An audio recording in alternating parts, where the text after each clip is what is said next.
ko, pero iba ang pinakasalan mo! Pananagutan kita, pero kahit kailan, hindi kita pwedeng ibigin! Oo, aminin ko. Mahal kita.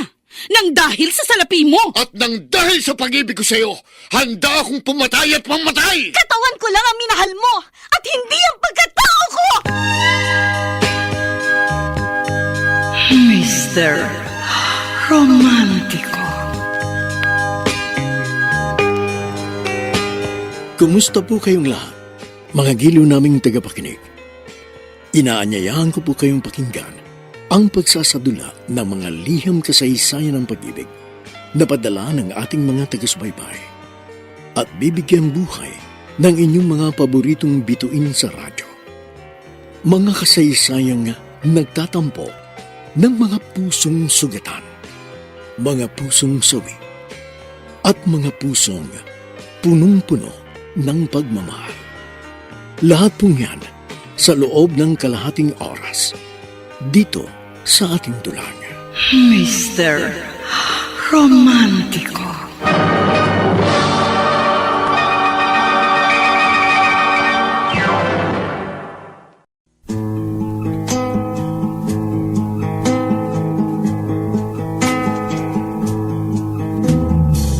One more sleepless night, still can't get things right. I don't think you see how hard this is for me, knowing you're leaving. Can't we talk things through? Ang buhay kong walang saysay ay binigyan mo ng kahulugan. Ang hungkag kong daigdig ay nagkaroon ng laman. Subalit, ang kaligayahan ko pala'y panandalian lamang. Bigla kang naglaho at ikaw ay lumisan. Ngayon, ako ay nagsusumamong iyong balikan dahil magugunaw ang mundo ko kung ako'y tuluyan iiwan. 'Cause if you leave me, there's no tomorrow, only yesterday, and time to feel. 'Cause if you Magandang umaga po mga giliw naming taga-subaybay. Narito na ngayon ang tampok na kasaysayan sa ating palatuntunan. Ang sulat, padala ng tagapakinig natin mula sa Sampaloc, Manila at siya'y nagpapatago sa pangalang Olivia. You're just about to go.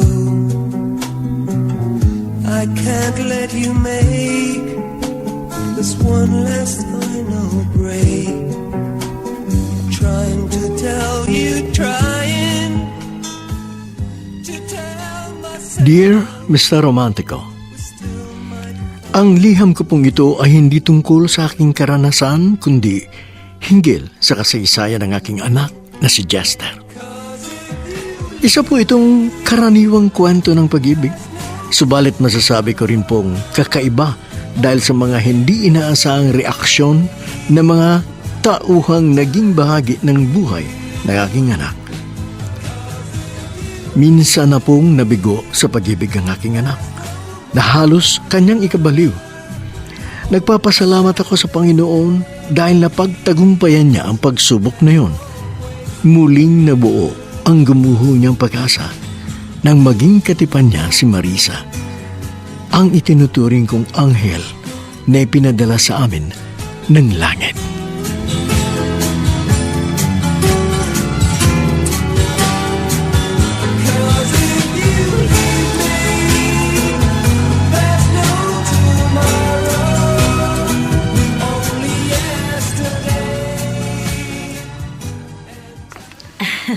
Salamat, Marisa, at naririto ka. Meron kaming kasama. Ito po kasi ang gusto ni Jester, Nanay Olivia. Kung gano'n, ang anak ko lang palang may kagustuhan ito. Syempre naman po, gusto ko kayo makasama, Tatay Ernesto. Para na rin po kasing magulang ang turing ko sa inyo. Kung sa bagay, magiging manugang ka rin namin balang araw. Teka muna, May napag-usapan na ba kayo ni Jester yung tungkol sa inyong kasal? Ay, wala pa po sa isip ni Jester ang bagay na yan. Gusto po kasi niyang makapagpatayo muna kami ng aming dream house bago kami pakasal. Baka naman mansyon ang gustong ipatayo ni Jester. Aba, malamang na hindi na namin maabutan ang aming magiging apo. Siya nga naman, Iha. Dapat habang maaga, pinagpaplanuhan na ninyo kung kailan talaga. Wala naman pong problema sa akin. Kaya si Jester na lang po ang inyong kumbinsihin.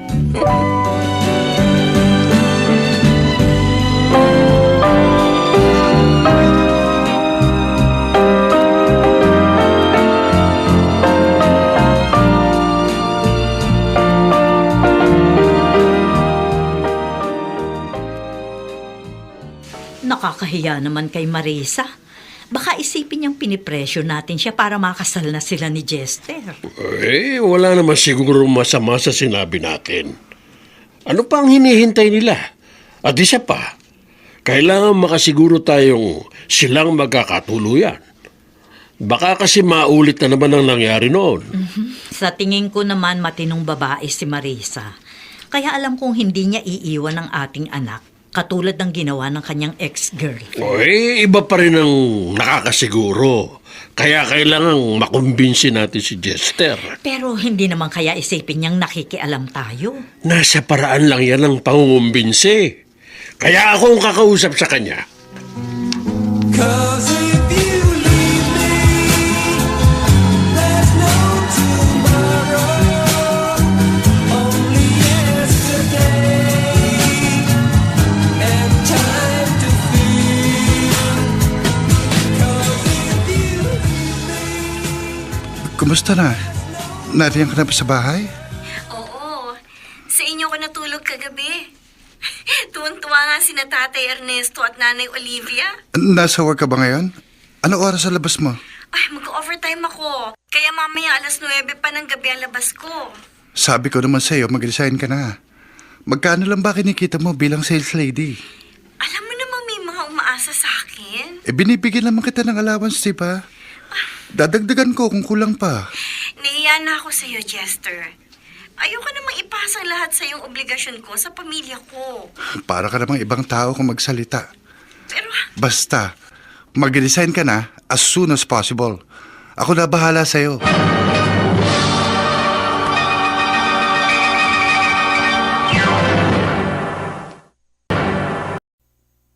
Mr.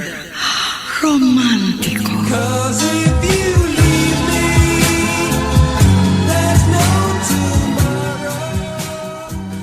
Mr. Romantico, ganun na lang ang ginhawang naramdaman ni Ernesto nang mabungaran niya si Marisa dahil ang pakiramdam niya ay nawala ang mabigat niyang dalahin sa kanyang balikat. Ang tulad din niya ay isang manlalakbay na natuklasan ang lunas sa karamdaman ng kanyang nangungulilang anak. All the time I know you're just about to go. I can't let you make this one last final break. Bakit bigla ka na lang nawala? Umalis ka nang hindi man lang nagpaalam. dahil nahihiya po ako sa inyo ni Nanay Olivia. At natakot po kung hindi ninyo matanggap. Dahil na bulgar ang itinatago ko po. Baho. Marisa, bahagi yun ng iyong nakaraan. At wala na kaming pakialam doon. Basta ang mahalaga sa amin ay maligaya ang aming anak. At ikaw ang nagbibigay ng kaligayahang iyon. Meron pa po kayong hindi alam. Ano yun? May anak po akong 5 taong gulang. Naroon po siya sa kwarto at natutulog. At siya po ang dahilan kung bakit napilitan akong kumapit sa patalim at lumangoy sa lusa. Anong ibig mong sabihin? Nagkasakit po kasi siya ng leukemia. Oh, Ay, kumusta naman siya? Sa awa po ng Diyos, nakasurvive po siya sa pamamagitan ng chemotherapy. Napilitan po ako magbenta ng aliw para matustusan ng kanyang medication. At nagpapasalamat po ako kay Chester dahil siyang nag-ahon sa akin mula sa lusak na aking kinalalagyan. Marisa, mahal na mahal ka kasi ng aking anak. Kaya tanggap niya ang buo mong pagkatao. At kung natanggap ka ng aming anak, sino ba naman kami para tanggihan ka? Kumusta na po si Chester? Alam mo ba, masyado niyang dinamdam ang iyong paglayo. Lagi siyang naglalasing. Unti-unti niyang sinira ang kanyang sarili. Sa katunayan ay nasa ospital siya ngayon. Kaya nakikiusap ako sa iyo, Marisa. Balikan mo na siya. Pero may bago po ako ipinagtapat sa inyo. Matatanggap pa po ba ninyo ako? Kayo po ni Nanay Olivia. At lalong-lalo na po si Chester. Siyempre naman. Tanggap ka namin. Kaya tanggap din namin ang lahat ng bagay o taong may kinalaman sa iyo.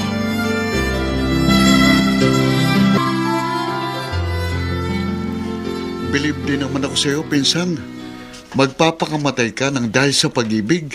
Dahil malalim ako kung magmahal din to. Hindi katulad mong walang babaeng senaryo.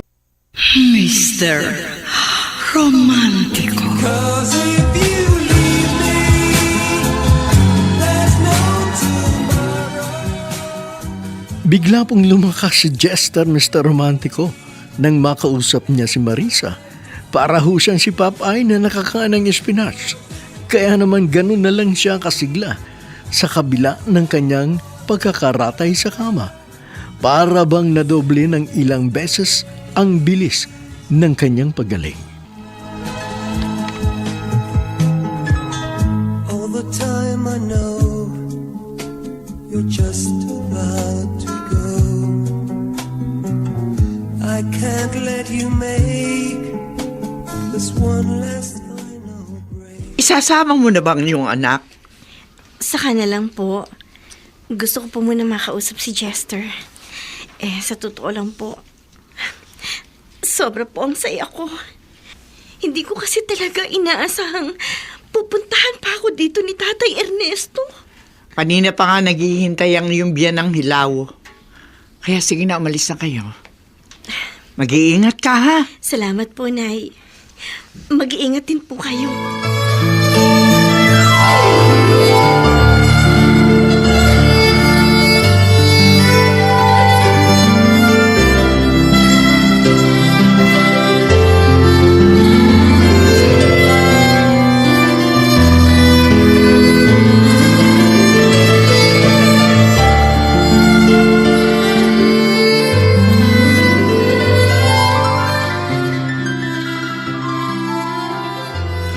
Huwag kang ang malikot at baka mahugot ang iyong dextrose. Tagal ho kasi nila, Nay. Darating din sila, kaya maghintay ka na lang. Oh, ayun na si Marisa. Mano po, Nanay Olivia. Kaawaan ka ng Diyos. Paano, lalabas muna ako, ha? Para makapag-usap kayo ng masinsinan. One more sleepless night. Still can't get things right. I don't think you see how hard this is for me. Knowing you're leaving. Kumusta ka na? Mabuting mabuti. Kasi nakita na naman kita. Walang mapagsidlan sa galakang puso ko. Ako rin naman eh. Wala nga halos ako masabi dahil sa labis na tuwa. Bakit bigla kang nawala? Nahihiya kasi ako eh. Buong akala ko, hindi na ako matatanggap ni na Tatay Ernesto. Akala mo lang yun. Siya nga pala, meron akong hindi na ipagtapat sa'yo. Meron akong 5 taong gulang na anak na lalaki. Chester, matatanggap mo ba siya? Siyempre naman. At gusto ko, magkaroon din tayo ng baby. Mr. Romantico. One more sleepless night. Still can't get things right. I don't think you see how hard this is for me. Knowing you're leaving. Can't we talk things? Mr. Romantico, makalipas lang ang 2 buwan, ikinasal sina Jester at naging formal ko ng manugang si Marisa. Sa ngayon, may isa silang anak, pero kasalukuyang ipinagbubuntis ni Marisa ang kanilang bunso. Hanggang dito na lamang po, maraming salamat. Lubos na gumagalang, Olivia.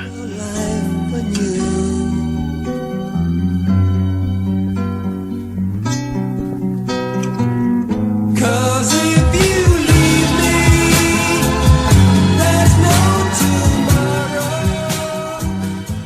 Maraming salamat sa liham na ipinadala mo, Olivia, bagamat ito ay hindi mo kasaysayan kundi kwento ng pag-ibig ninyong anak. Naharinawang kinapulutan aral, kinagiliwan ng ating mga taga-subaybay. Alam mo, Olivia, hindi lang naman si Marisa ang merong isang masaklap na karanasan sa buhay. Mangilan-ngilan din sa ating mga tagapakinig ay may mga itinatago pong kasaysayan na ayaw din nilang mabilad dahil magtutulot ng kahihiyan. Subalit ang pinakamahalaga sa isang tao, kung ikaw man ay nagkamali o nagkasala sa iyong buhay, kinakailangan na yun ay maituwid mo at maihingi mo ng kapatawaran sa ating may kapal. Dahil nasa pagbabagong buhay po ang lubusang ikaliligaya ng isang nilalang. Talikuran ang madilim na nakaraan, harapin na may ngiti sa iyong mga labi ang kinabukasan. Maging matatag at sikapin na maging maayos ang iyong buhay. Dahil sa pamamagitan niyan ay magiging maunlad ang iyong buhay at siyempre pa, ikaw ay pagpapalay ng may kapal. Iyan lang po ang maipapayo natin sa lahat ng mga taga-subaybay na tinamaan ng kasaysayang padala ni Olivia. Maraming salamat muli, Olivia. Ang gumanap sa iyong katauhan ay si Olive Madre Deos